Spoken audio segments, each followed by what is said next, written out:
Bonjour, vous écoutez le podcast de Virage. On vous donne des pistes pour aller de l'avant et ça se fait parfois à contre-courant. Si face à un problème, quel qu'il soit, vous vous êtes déjà dit « j'ai tout essayé, rien ne va, je ne sais plus quoi faire », alors vous êtes au bon endroit.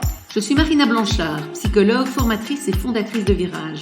Mon école s'inscrit dans la lignée de celle de Palo Alto, c'est-à-dire de la thérapie brève. Et je suis Peggy Van Lierde, chef d'entreprise, journaliste et coach en développement personnel.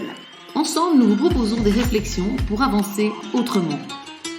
Aujourd'hui, on va répondre à une demande de Sylvie. Oui. Alors Sylvie vit une situation pas évidente en couple, en famille, dans une famille recomposée. Son mari actuel a des enfants d'une autre. Ils sont, ces enfants, en garde alternée.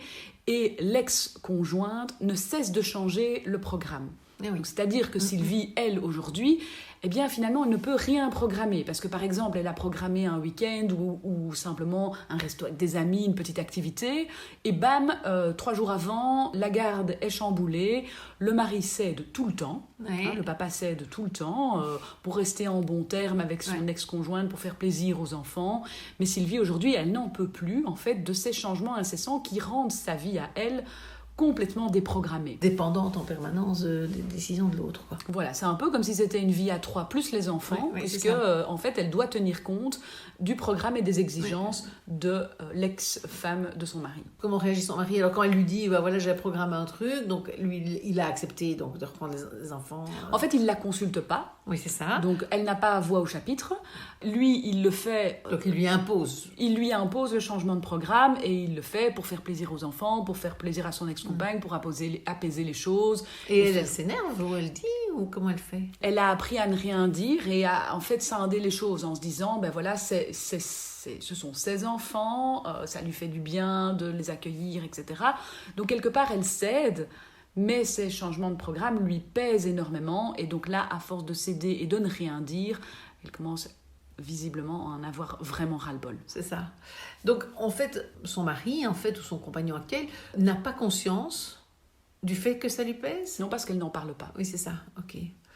Bah, du coup, la première chose que j'aurais envie de dire, c'est de lui en parler déjà, de lui dire combien ça lui pèse. Et une autre question que j'aurais envie de poser à Sylvie, et je suppose que toi tu vas avoir l'information, mais est-ce que Sylvie remet en question son nouveau couple? Non. À cause, elle n'en est pas là. Elle n'en est pas là. Elle souhaite effectivement vivre les choses un peu harmonieusement et sans doute sous-jacent à ça, oser dire que ça ne lui convient pas, mais elle a peur. Elle a peur d'oser dire ça parce qu'elle se dit, il va devoir faire un choix entre ses enfants et moi, et elle a l'impression que le choix sera vite fait. Les enfants passeront avant. Ok, c'est ça. Donc elle ne dit rien parce que les enfants sont toujours passés avant et que voilà, elle a peur de ce que ça pourrait engranger si elle ose dire que ça ne lui convient pas. Ça me fait un peu penser à l'épisode qu'on a fait avec Joël Ingbert il y a déjà quelques semaines, où on parlait de un peu le contrat qui a changé, et c'est un peu comme si c'était pas dans le contrat que en fait les enfants théoriquement il les a sans doute une semaine sur 2 ou quelque chose comme ça, et qu'en fait c'est pas ça qui se passe, quoi. Et donc effectivement sa question à elle, c'est de se dire quand j'entends ce que tu me dis, j'ai l'impression que c'est un peu il changera pas de toute façon. Puisque les enfants sont la priorité, le fait de s'entendre avec son ex est très important pour lui, et donc finalement elle se retrouve devant quelqu'un qui ne va pas changer. En tout cas, c'est ce qu'elle pense. Ouais. C'est ça. Et donc la question va être de se dire, est-ce qu'on a suffisamment de choses en commun pour que je puisse soit accepter soit essayer de voir avec lui s'il y a des compromis à faire. Parce qu'effectivement, l'idée ne serait pas de lui dire maintenant tes enfants passent en second et moi je passe en premier, mais peut-être de comment est-ce que, à certains moments, est-ce qu'il y aurait moyen que tu n'acceptes pas tout ou que tu me consultes et qu'on voit ce qui est possible ou pas pour moi. Est-ce que c'est... Donc l'idée, ce serait évidemment de communiquer là-dessus, puisque pour l'instant, elle l'a gardé pour elle. Et souvent, moi, quand les gens m'expliquent qu'ils n'ont pas parlé d'un problème à l'autre, donc il arrive souvent quand même que des gens consultent et disent voilà, ça ne me va pas chez l'autre, mais j'ose pas en parler pour X ou X raisons. Donc si on a les bonnes raisons, Sylvie, mais voilà, tout le monde a ses bonnes raisons. La question que je me demande, c'est quel serait l'intérêt de l'autre de changer, puisqu'il ne sait même pas qu'elle souffre. Donc en fait, de toute façon, la situation ne va pas changer pour l'instant, puisque on a Sylvie qui souffre en silence et tous les autres qui sont OK avec ce qui se passe. Les enfants, ça leur convient, le papa, ça leur convient, et la maman des enfants aussi. Et donc, il va falloir qu'elle aille déséquilibrer ce système bien huilé, bien rodé, et qu'elle aille dire « moi, ça ne me convient plus ». Maintenant, est-ce que le « moi, ça ne me convient plus » va faire que lui va dire « mais alors, barre-toi ». Si c'est le cas, j'ai envie de lui dire de se barrer. Hein.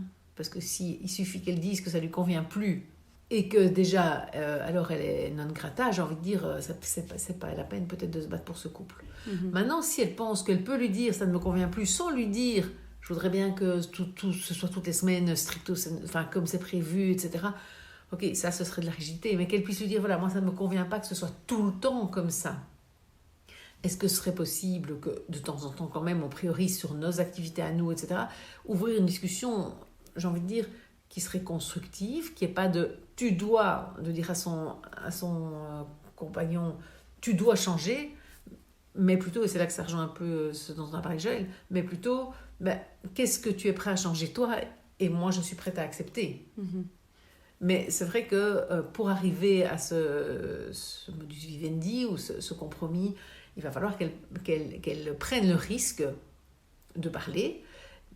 Mais de nouveau, je le redis, si dans un couple, on ne veut pas prendre le risque de dire ce qui ne va pas, il faut se poser la question, une question plus de base sur le couple. Quoi. Si elle se dit le moindre mot que je vais dire, enfin j'imagine que ce n'est pas le cas et qu'elle peut imaginer en parler quand même avec lui, mais il faut en parler sans faire une déclaration de guerre, sans dire en tout cas c'est hors de question que ça continue comme ça.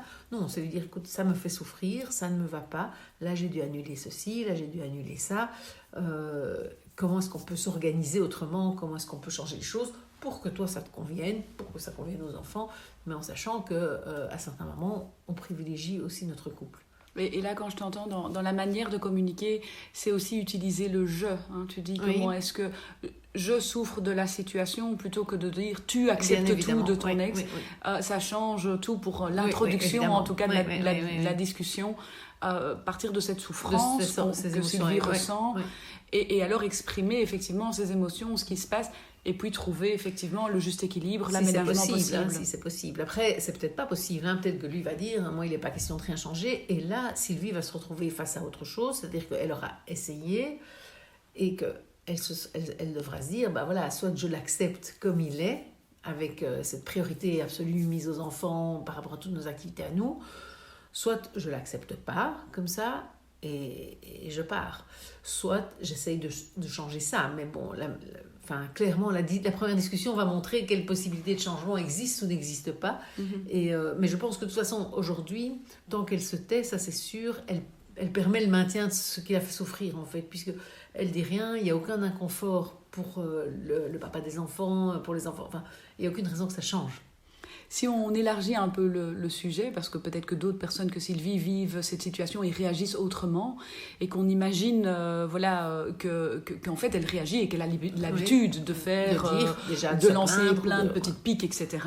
Et qu'en fait on lui renvoie en pleine figure, mais enfin toi tu n'as pas d'enfant, donc tu ne peux même pas comprendre ce que c'est que d'avoir une priorité qui sont nos enfants. Enfin, voilà, on est dans une situation qui est complètement différente et qui se gère alors différemment.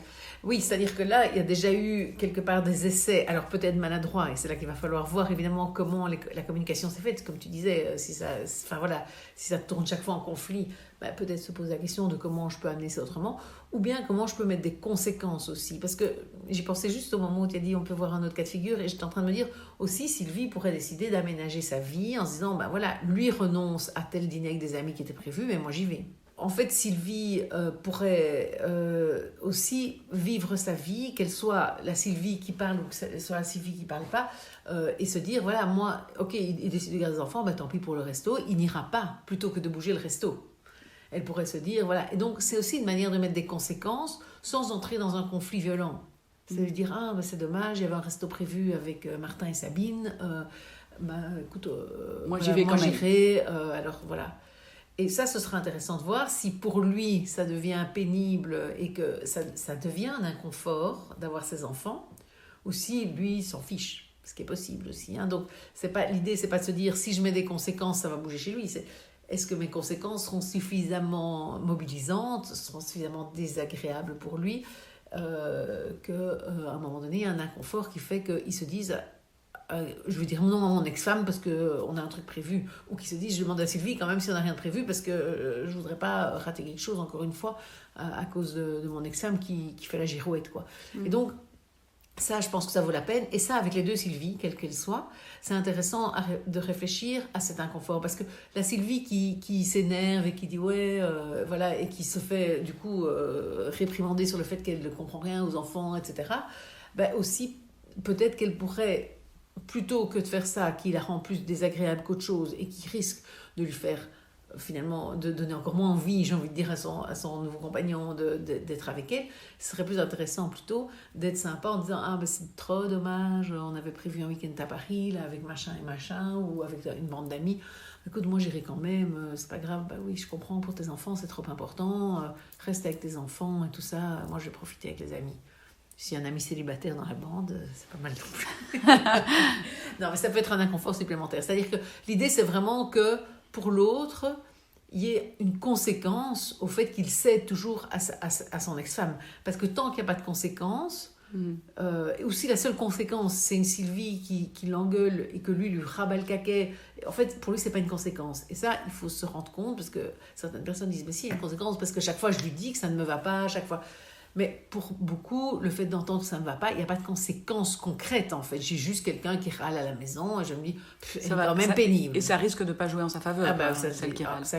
Clairement, ça joue en sa défaveur. Et donc, voilà, elle perd tout en quelque sorte parce qu'il n'y a pas de conséquences qui l'embêtent lui. Juste, il se dit, elle est pénible, pour ne pas dire d'autres mots. Et donc, effectivement, elle a plus intérêt à garder un côté sympa, mais tout en lui mettant une conséquence concrète. Et la conséquence peut aller jusque, c'est pour ça que je posais la question, est-ce que Sylvie est prête à le quitter ? Ça peut être jusque, écoute, moi je remets vraiment notre couple en question parce que tu priorises toujours tes enfants et je comprends tout à fait qu'ils soient super importants, mais ils ont une maman et la maman a des engagements et l'idée n'est pas du tout de mettre tes enfants dans la rue, mais moi mon idée c'est de me dire comment est-ce qu'on peut aussi, si tu as envie de reconstruire un couple, et ça peut aussi faire bouger évidemment le compagnon, ou pas. Parce que de nouveau, il se peut qu'ils se disent tant pis, elle n'a qu'à partir si elle n'est pas contente, mes enfants sont tellement la priorité. Donc de nouveau, l'idée c'est, je sème ça si je suis vraiment prête, il ne faut pas le dire si on n'est pas prête à partir, mais si vraiment on remet en question le couple, parce que tellement on a l'impression de passer toujours en second, etc., moi je pense que ça vaut la peine que l'autre sache les conséquences potentielles de sa manière d'agir. Donc, que retenir aujourd'hui de cet épisode ? Ce qu'il faut retenir, c'est que les gens ne changent pas s'ils n'ont pas un inconfort ou une conséquence. Et donc, quand on veut qu'un fonctionnement change chez son compagnon, comme c'est le cas ici, il va falloir réfléchir à comment on peut le faire bouger et ce qui va être inconfortable suffisamment pour lui pour qu'il se dise « je réagis différemment dès à présent ». Merci beaucoup de votre écoute. Cela nous encourage à continuer ce podcast chaque mercredi en espérant qu'il vous plaise de plus en plus.